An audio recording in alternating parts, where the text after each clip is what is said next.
it's Mercedes, and since baby number 8 is 6.5 weeks old, I thought it was time that I shared her birth story, which is my 8th C-section. If you've been following me on any of my social medias, you'll know that I had my previous 7 C-sections at ages 17, 19, 20, 22, 24, 26, and 28. And then just in September of this year, I had baby number 8, my 8th C-section, at 30 years old. So let's get into it and let's talk about how my 8th C-section went.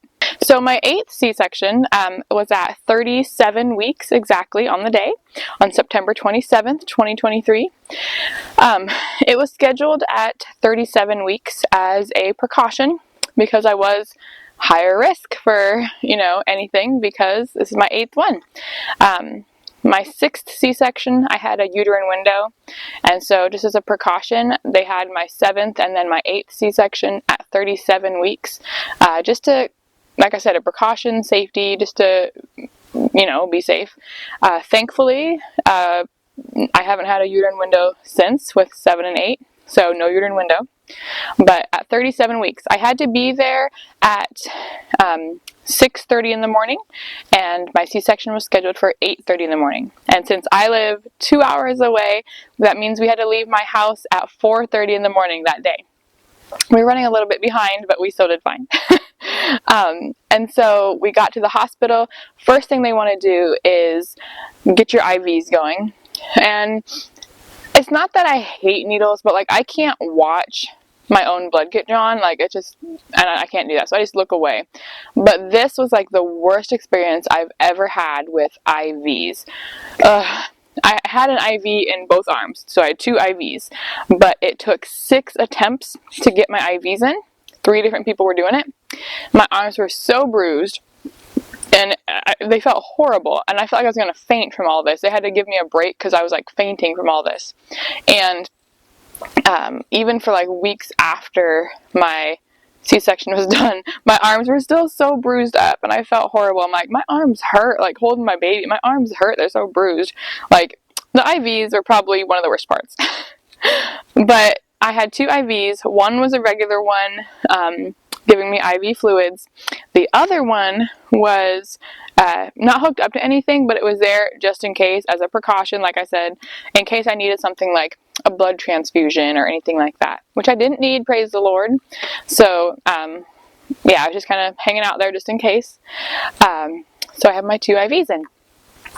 The next thing that we did, they took me to the operating room and had to get my spinal thing going before they brought my husband in, my handsome husband. They actually gave me a spinal catheter, not just a shot, but actual catheter in my back, so that way they can keep putting spinal medicine in as needed, because I've also had a history of the spinal's not working for me. With babies number 2 and 6, I had to be put to sleep because I could still feel stuff, and I didn't want to feel getting cut open, right? So as a precaution, they put the spinal catheter in my back so that they were able to give me medicine as needed, if they thought something was wearing off or whatever. So, but that itself, again, was kind of difficult because I think the person that was giving me the spinal maybe didn't have as much experience as I would have liked, because they had to have someone else that had more experience come in and tell him what to do or how to help.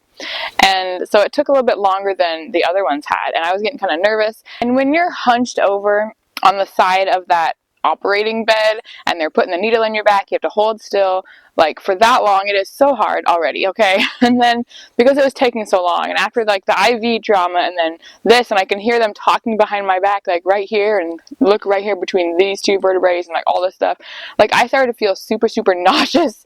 And I hadn't felt nauseous during a spinal thing before until this time. I was I felt so nauseous, and I told the nurse, I'm I'm sorry, but I feel I'm gonna be sick. They had to bring something by my face, and I'm just thinking in my head, if I throw up, if I get sick while they're putting the spinal thing in my back, I'm not gonna be able to hold still, moving, and I'm oh, please Lord, don't let me get hurt or sick or whatever.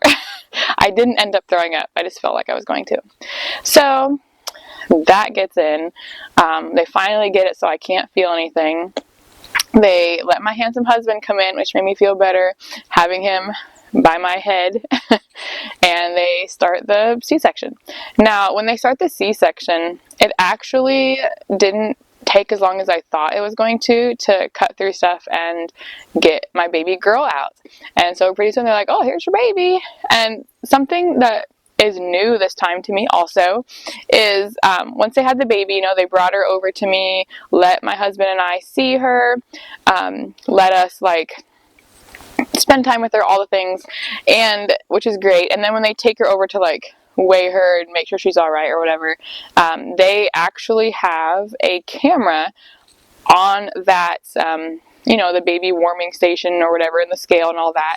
And then there's a TV right by my head because I'm strapped down in a C-section, and I can see what they're doing with baby girl, even though I'm not over there with them. And I love that because I haven't been able to do that before. Like, my husband gets to go, you know, he helps trim up the umbilical cord, he gets to see her weight, take pictures, but I'm just strapped there. So having that TV by my head, that was amazing. I loved that. 10 out of 10, recommend putting a TV by the mom's head so she can see what's going on. Then, after they, you know, baby girl was doing good and I got to spend time with her, she went to the nursery to, you know, again, do all the things, and my husband went with her. That's something I always say when it comes to like the C-sections and stuff. I always tell my husband, go with the baby. I'm fine. Stay with the baby. Make sure nothing happens to her. Make sure she doesn't get like swished in the hospital with somebody else. Go with the baby. I'm fine. I'll be there as soon as I can. So he went, and as they're like putting me back together, finishing up, they're about done with that, my OB, my doctor, she comes over to my head area and is talking to me about how things went. She said, you know, there was no uterine window this time. Of course, there's scar tissue, obviously. Just saying that, honestly, my abdominal muscle wall, not great. After being cut through 8 times, having 8 kids, you know, my muscles in my stomach, not great. You know, and as a doctor, she said, you know, that they're like, well, I'm not going to recommend that you have another child, she said, but if you do end up having another child, this is what we would do, you know, blah, blah, blah. All 8 of my C-sections have been the horizontal line, and the same, you know, horizontal line down low. I've never had any that were the up and down, but yeah, she said, if you end up having another one, you know, we'll be here to support you and help you. That's, you know, whatever. She's like, but we might consider the next time doing a vertical up and down line for your cut instead of the same one we've had the other 8. And in my head, I'm just thinking, oh boy, you know, it's just crazy for me. Like, I know that they have to tell you all the things and all the risks and everything, but as I'm laying there getting stitched up from baby number 8, I'm not even thinking about baby number 9 right now. I'm like, oh, I'm tired. But yeah, she, you know, baby's healthy, I was healthy, we were doing okay. It was just a crazy, crazy experience. Fun fact, my 2 oldest daughters, who are 13 and 11, they got to come and be at the hospital during my C-section. They, you know, were so excited and they got to be there, and I was so thankful they got to be there because my last baby that I had, baby number 7, he was born in 2021 when there was still a lot more like COVID stuff going on, and so I didn't get to have any visitors at the hospital at all, just me and my husband.